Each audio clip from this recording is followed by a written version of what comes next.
Do you remember when Stranger Things was actually strange?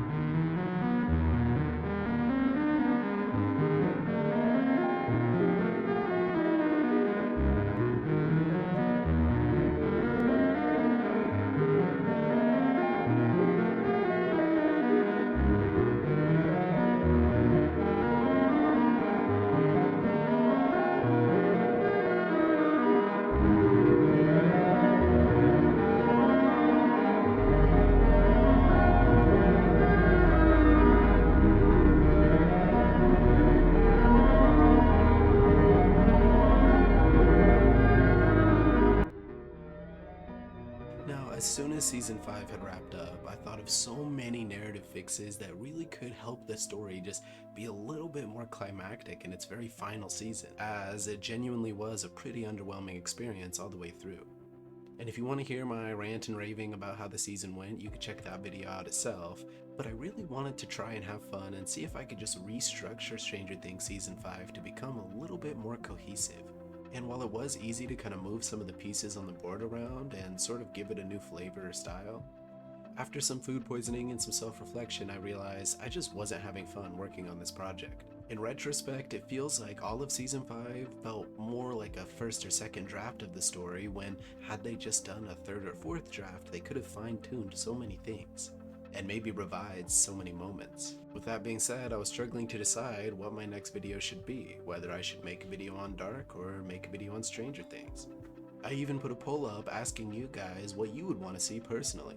And despite Stranger Things winning out in the end, if there's one thing I learned being a tried and true blue-blooded American, it's that when you have the power to change the polls, you change the polls, and then simply ignore what the majority of people want. No, but in actuality, like I said, I just wasn't having an enjoyable time making the video, and while I did have a version of the story that still kept the same epilogue and restructured some other narrative plot points, instead I poured some of the inspirations from this creative writing process into my own story I've been developing for a while.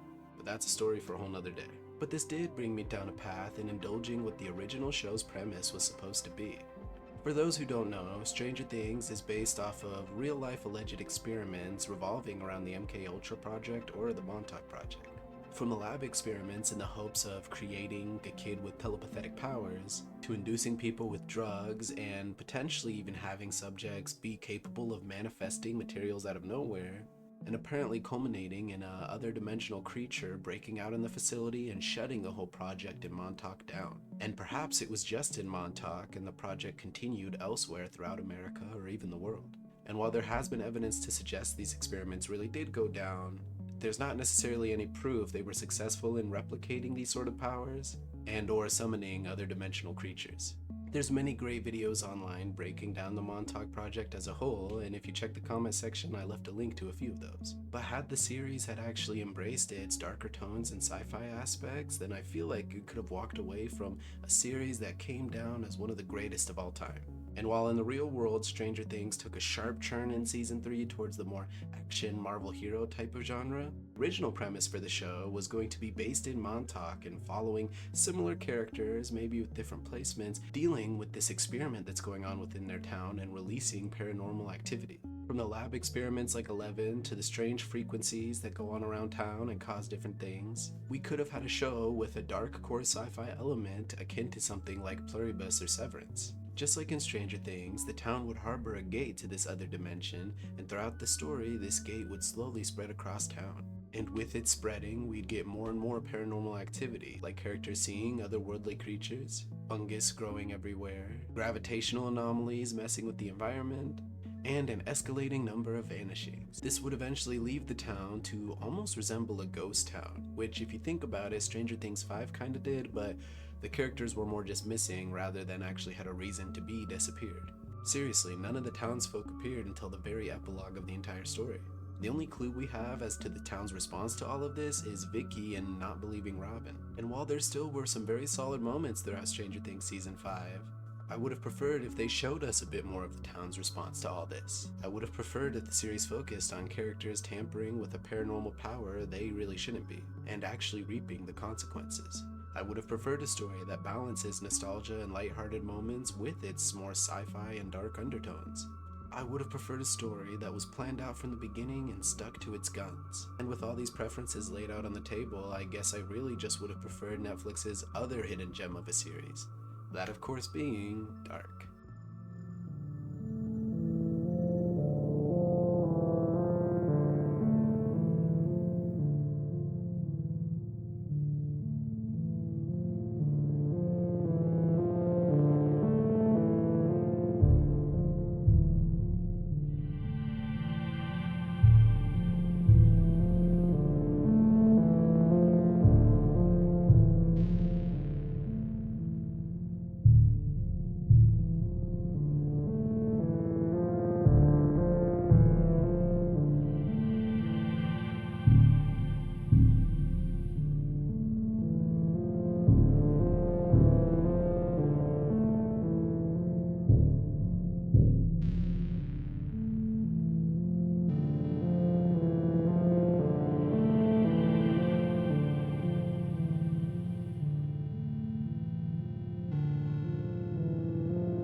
That's right, I tricked everybody into watching a Dark video, but we won't be going over too many spoilers as I'm really hoping to entice some people who maybe wanted to see a story like Stranger Things could have been, and maybe finding that in the series of Dark. This show deserves so much recognition, and it probably would have gotten it had it not been for two significant barriers for people.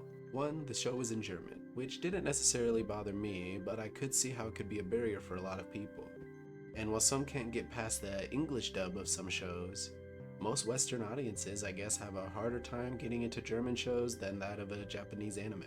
Now, this quote-unquote barrier is definitely trivial, had it not also been accompanied by such a complex and overwhelming story.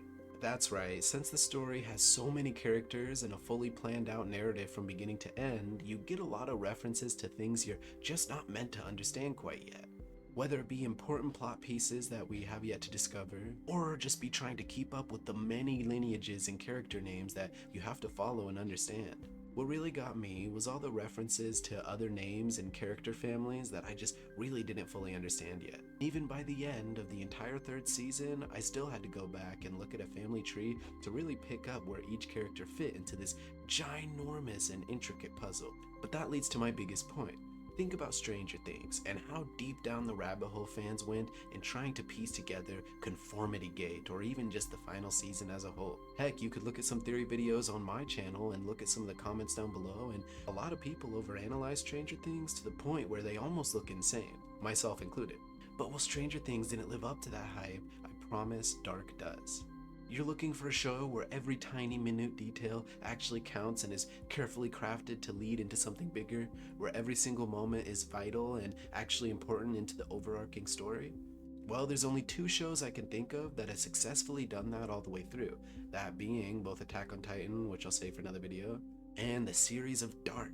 Dark, which I feel is much more akin to the vibe of Stranger Things than others might admit, with the only difference being its darker story, the actual consequences the characters have to face, lots of turns and twists that you never really see coming, and an ending that is surprisingly fitting and wraps everything up. And yet despite all this, I wonder how many Stranger Things fans just simply refuse to watch it. Maybe because it seems too scary and you prefer the lightheartedness. Maybe because the sci-fi elements are a little too complicated or convoluted for you. Or maybe because you just can't listen to another language. But if you are one of those people who is looking for a story that is actually well planned out and worth sinking your teeth into, then seriously, I can't recommend Dark enough. And if you have happened to see both series and genuinely prefer Stranger Things more, then I seriously want to know why down below. Or if there's other series where the narrative seems fully planned from the beginning that you also could add to the list, then let me know as well. Either way, appreciate you all watching. Sorry again for not doing a rewrite. Should I reignite some passion for Stranger Things, maybe I'll get back into it. But for now, I'm kind of leaning towards other projects in my life, so I'm hoping 2026 is a good one and mostly just focus on making videos I want to make at the end of the day. Either way, appreciate your support, appreciate your feedback, and remember, if Stranger Things disappointed you, maybe give Dark a try. Have a good one, y'all.